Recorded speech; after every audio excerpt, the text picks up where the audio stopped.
Hello hi welcome back to my channel. അപ്പം നിങ്ങൾ ആദ്യമായിട്ടാണ് എൻ്റെ വീഡിയോ കാണുന്നുണ്ടെങ്കിൽ സബ്സ്ക്രൈബ് ചെയ്യണം, വീഡിയോ ഇഷ്ടമാണെങ്കിൽ ലൈക്ക് ചെയ്യണം, കമൻറ്റ് ചെയ്യണം. ഓക്കെ, അപ്പോൾ ഇന്ന് രാത്രി നമ്മൾ അട്ടൽ ടണലിലൊക്കെ പോയി വന്നു. നമ്മൾ നൈറ്റ് മാർക്കറ്റിലേക്ക് ഇറങ്ങിയിരിക്കുകയാണ്. ഇതാണ് ടിബറ്റൻ മാർക്കറ്റ് ഓഫ് മണാലി. അപ്പോൾ അങ്ങനെ നമ്മൾ മാർക്കറ്റിലേക്ക് ഇറങ്ങുമ്പം റോഡ് സൈഡിലൊക്കെ ഭയങ്കരമായിട്ട് സ്ട്രീറ്റ് ഫുഡ്സ് ഉണ്ട് കേട്ടോ.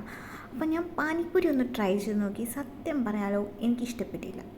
എനിക്ക് തീരെ ഇഷ്ടപ്പെട്ടില്ല. ഇതിലും ബെറ്റർ നമ്മുടെ മറൈൻ ഡ്രൈവിലൊരു അടിപൊളി പാനിപ്പൂരി കിട്ടും കേട്ടോ കൊച്ചിയിൽ.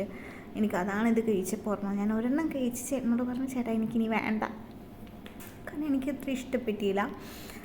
അപ്പം പിന്നെ നമ്മൾ മാർക്കറ്റിലൊക്കെ നടന്ന് നമ്മളിന്ന് ഷോപ്പിംഗ് ഇല്ല, ജസ്റ്റൊക്കെ ഒന്ന് നോക്കുക എന്ത് വാങ്ങണമെന്ന്. അപ്പോൾ ഒരു ഹഡിംബ ടെമ്പിളിൻ്റെ ഒരു ഇത് കണ്ടിട്ടോ. അപ്പം അത് വാങ്ങണമെന്ന് എൻ്റെ മൈൻഡിലുണ്ടായിരുന്നു. എന്നിട്ട് നമ്മൾ നേരെ ഫുഡ് കഴിക്കാനാണ് പോയിട്ടുള്ളത്. ഇത് ബംഗാളി താലി കിട്ടുന്നൊരു സ്റ്റോറാണ്. അപ്പോൾ അത് കണ്ടപ്പോൾ ഞാൻ ഇന്ന് ബംഗാളി ഫുഡ് ട്രൈ ചെയ്യാമെന്ന് വിചാരിച്ചു. അപ്പോൾ അവിടെ കാണുന്ന ഇത് വെള്ളം കുടിക്കാൻ വേണ്ടി വെച്ചിരിക്കുകയല്ല കേട്ടോ. അവിടെ ആ ഒരു ക്യാന് അവിടെയാണ് നമ്മൾ ശരിക്കും വാഷ് ചെയ്യുന്നത്, കൈയൊക്കെ വാഷ് ചെയ്യുന്നത് അവിടെയാണ്. വേറൊരു ഡിഫറെൻറ്റ് സ്റ്റൈൽ, മേ ബി അത് ബംഗാളീസിൻ്റെ സ്റ്റൈലായിരിക്കാം.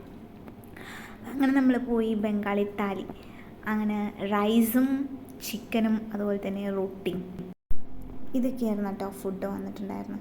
അടിപൊളി ഫുഡായിരുന്നു, ഒന്നും പറയാനില്ല. ബംഗാളി ഫുഡ് ഇത്രയും ടേസ്റ്റിയാണ് ഞാൻ ഫസ്റ്റ് ടൈമാണ് കേട്ടോ മനസ്സിലാക്കുന്നത്. അത്രയും ടേസ്റ്റി ആയിരുന്നു. ചിക്കനൊക്കെ ഒരു ഡിഫറെൻറ്റ് ടേസ്റ്റ് ആയിരുന്നു. റൈസ് അടിപൊളിയായിരുന്നു, റൊട്ടി അടിപൊളിയായിരുന്നു. കുറച്ച് കോസ്റ്റ്ലിയാണ്, ബട്ട് ഫുഡ് വാസ് അമേസിങ്.